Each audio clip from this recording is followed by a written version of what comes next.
Alright, so when it comes to supplements, there's a lot of myths around it because, well, the industry, the fitness industry, is very good at marketing supplements. And when you think about it, it makes sense because most people make money in the fitness industry with supplements. And that's why there are a lot of shitty supplements that don't really work out there, but are marketed in a way that people buy them and people think that they actually work, but they are actually just spending money. And in this video we are going to be looking into the 5 supplements that actually work and the ones that are actually worth your money. But before getting into the top, I just want you to know that supplements are just supplements.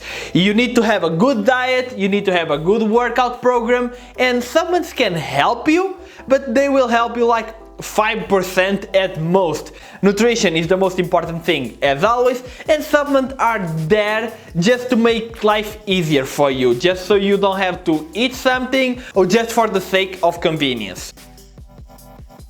Hey, I got you guys a protein shake. Awesome, I love protein. I know you love protein. I love protein too.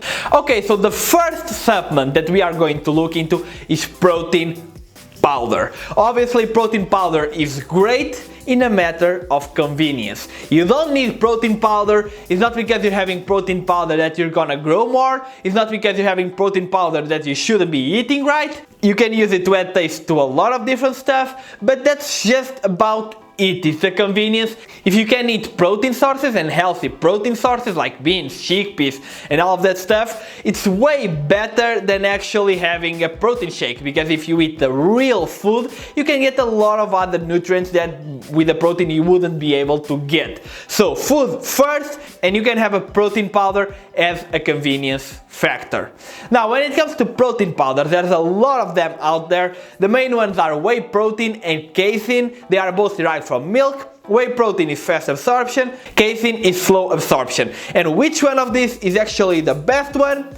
Actually, when it comes to muscle growth, the best one would be a mix of both. But the difference is not even that big, so you don't have to have both. But if you want to get a healthier protein supplement, you should go with the vegetable protein. You got hemp protein, rice protein, pea protein, even soy protein. They are healthier than the milk proteins because, well, milk proteins are from milk and they work exactly the same way. When it comes to absorption, when it comes to amino acid profile, when it comes to muscle gain, nitrogen balance is exactly the same, whether it is a vegetable protein or an animal protein is exactly the same. So if you want to go healthier, choose a vegetable one. And if you want to go that extra mile and keep it way healthier, choose an unsweetened one. Because artificial sweeteners are not good for our health, so an unflavored one will always be best. If you want to look into the healthiest protein in the market, you can check it down below on the link and you have a discount code if you want to use it. Alright, the second supplement on the top 5 is creatine. Creatine is actually referred to as the most studied supplement, and pretty much all the studies show that it works. Creatine can improve our performance, increase the weight that you lift, increase the reps that you have, and that's actually the way that creatine increases our gains. Creatine doesn't develop muscle mass, but it will make you perform better, thereby increase your muscle mass. It's an indirect way of increasing muscle mass, but it's actually a very good way, because if you are performing better, if you are doing more reps, if you are using more weight, then you will get bigger. Creatine is naturally produced in our bodies and in animal bodies. So people eating an omnivorous diet will get about 1 gram of creatine a day. And that's not nearly enough to be effective. 1 gram of creatine will not give you the effects that you are looking for. So whether you're eating animals or not, you should still supplement with creatine. Creatine works by increasing the ATP levels in our bodies, and the more ATP you have, the more energy you have. And will it make that big of a difference? Actually, no. Creatine may help you get 1 extra rep or something like that, but 1 extra rep today, 1 extra rep tomorrow, that will add up over time. So in a short period, creatine will not make a big difference, but in the long run, it will make a difference. Creatine also works by accumulation, so you need to take it every single day. But don't worry, if you miss one day or something like that, it will not destroy all the benefits from it, because actually creatine takes like 2 weeks to build up in your body, and it takes also about that time to get out of your body, to get out of your system. So if you don't take it one day, you don't need to take a double dose tomorrow or something like that. Just stay the same and it will work the same.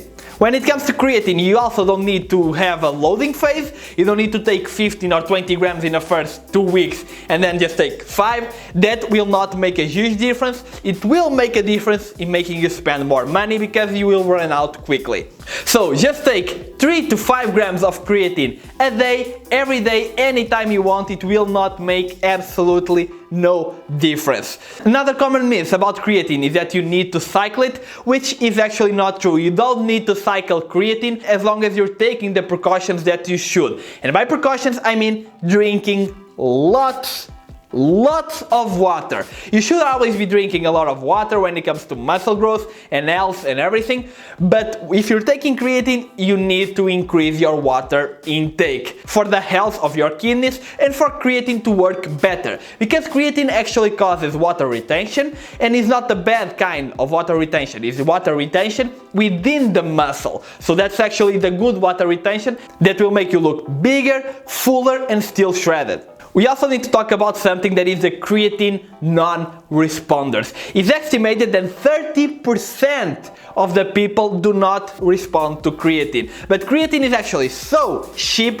that you should test it out for yourself. When you start taking creatine, on the first 2 weeks your weight will go up, or it should go up if the creatine is working. If your weight doesn't go up, and if you don't increase your water intake, of course, then maybe creatine is not working. But test it out, see it for yourself. You can get like 1 kilo, that's 2.2 pounds for 10 bucks, so that's pretty cheap.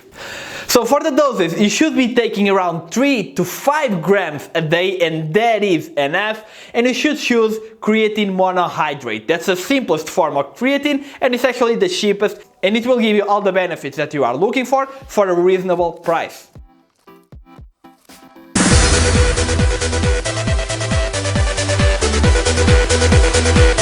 Alright, the next supplements that we need to talk about are pre-workout ingredients. And I'm saying pre-workout ingredients and not pre-workout in general, because when you buy a pre-mixed pre-workout, you're getting a lot of stuff that actually you don't really need and don't really work that well. There's only a few key ingredients on pre-workouts that you should be looking into, and that actually really work and that actually make a difference in your training. And the first pre-workout ingredient is caffeine. Of course, everyone knows it, everyone knows about coffee. It's the most consumed stimulant in the world, and that's for a reason, and that is because it works.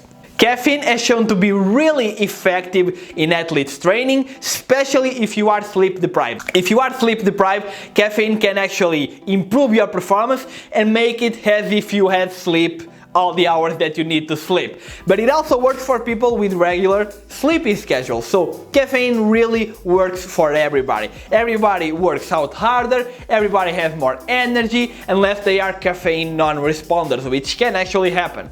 Some studies have also shown that caffeine can actually slightly increase the testosterone levels. Other than that, caffeine has a thermogenic effect and a diuretic effect. It can help you lose weight, and it can help you with water retention a lot, seriously. It's estimated that by each 600 milligrams of caffeine that you consume in a day, you will burn an extra 100 calories. And that might not seem like much, but 100 calories today, tomorrow, after that will add up, and that will make a huge difference. But the problem is, 600 milligrams of caffeine a day is actually a lot. That's the equivalent of 5 to 6 espresso. That's a lot of coffee, and I do not recommend you to have that much. According to the studies, the effective dose of caffeine is actually 4 milligrams per kilo, which is also a little bit high. For example, someone like me, I have 75 kilos, I would need 300 milligrams of caffeine a day or before the workout to have a huge impact. And 300 milligrams of caffeine is actually a lot, given that the maximum recommended dose is actually 400 milligrams a day. You also need to pay attention, because 1 gram of caffeine, 1 gram in one take, can be lethal. Personally, I consume between 100 and 200 milligrams of caffeine a day in the form of coffee, not supplement, and we are going to talk about this later on.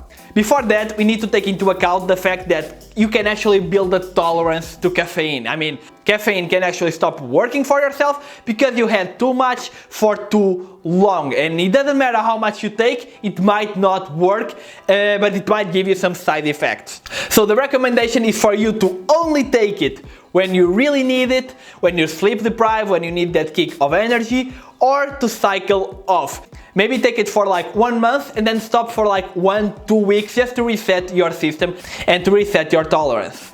There's also another compound that can boost the effects of caffeine, and that is L-theanine. L-theanine is great for increasing the effects of caffeine without giving you the crash that caffeine would. Although the difference might not be that huge, you can still keep the caffeine dosage lower and increase the power of it with L-theanine. Okay, so in spite all of these benefits, I do not recommend you to supplement caffeine. I do recommend you to drink coffee, the coffee itself, because you can actually get a lot of health benefits from drinking coffee. Coffee is actually extremely healthy for you because it's basically coffee beans tea. Coffee is just a tea, just a powerful tea. Of course, green tea, black tea, white tea are all healthier than coffee, but go for coffee if you have to. Coffee consumption is related to higher longevity, is related to lower death in general, so coffee can actually be really good for you. You can have a supplement, a caffeine supplement, because of convenience, if you don't like the taste of coffee, or because of the price. Because caffeine supplements are actually really cheap when you compare them to coffee. Okay, so for the number 4, we are going to be looking into pump products. And that is mainly Citruline and AAKG or Arginine. And the reason I put them together is because only one of these actually really work. And that is Citruline. Because when you consume Citruline, Citruline is converted in your kidneys to Arginine. And Citruline has a better absorption rate than Arginine. So if you take Arginine, you cannot get as high levels of Arginine as with Citruline. So that's why you should be taking Citruline instead of Arginine. However, Citruline will not only help you to have a better pump, a better blood flow, but it will increase your performance in the gym. Which makes sense, because if you have a better pump, you will perform better. You will perform a safer workout because you have more blood in the muscle, and the risk for injuries will be lower. You will be able to do a couple more reps, you will be able to endure a little bit more, so that actually makes total sense.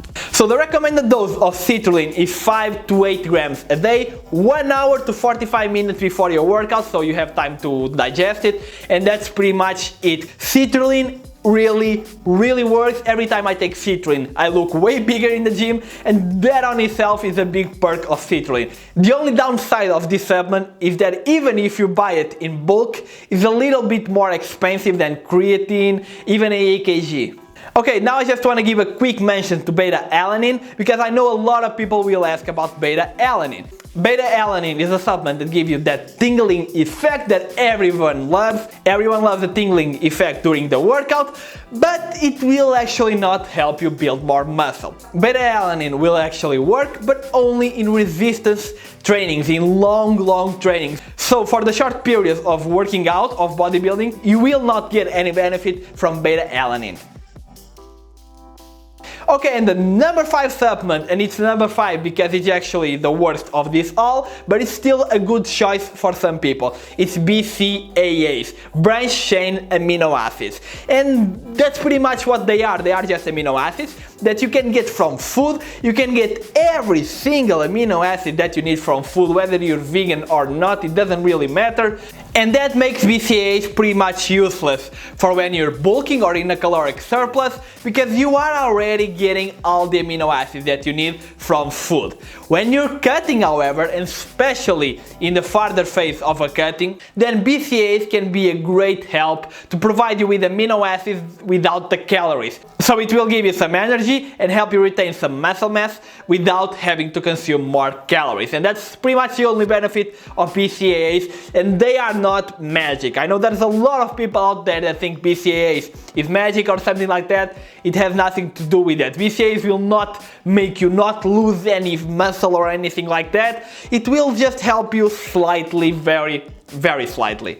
So take BCAA'S 5 grams a day before the workout or any other time of the day. Actually, even if you're on a cutting and you take BCAA'S after or before a meal, you're kind of wasting them because you will get the amino acids from the meal. So take them in between the meals, so during the workout, for example, is probably the best time to take them. Take 5 grams and you should be good to go. If you want to see some great tasting BCAA'S with a lot of other added stuff for hydration and health, with all natural ingredients, blueberry, real frozen blueberry flavor, just check it out on the link down below. Also, it's the same link as the protein from the company Vivo. And that's it, guys. These are the top 5 supplements that you should take. These are the only ones that I take and pretty much the only ones that I'm gonna spend my money in. If I need to take anything else, it might be something like vitamin B12 or vitamin D, but these are the only ones specifically designed for bodybuilding that you should, maybe not should, but you can take and you can know if they work or not. And that's it for the video, guys. Thank you so much for watching. If you thought the video was informative, please drop a like down below to help it reach more people. Because if you have any doubt about these supplements, chances are other people also have them. And if this video gets to them, they will also know what they need to do. So thank you so much for watching. Leave that like to support the channel. Subscribe to the channel if you're not subscribed already. And I'm gonna see you all in the next one.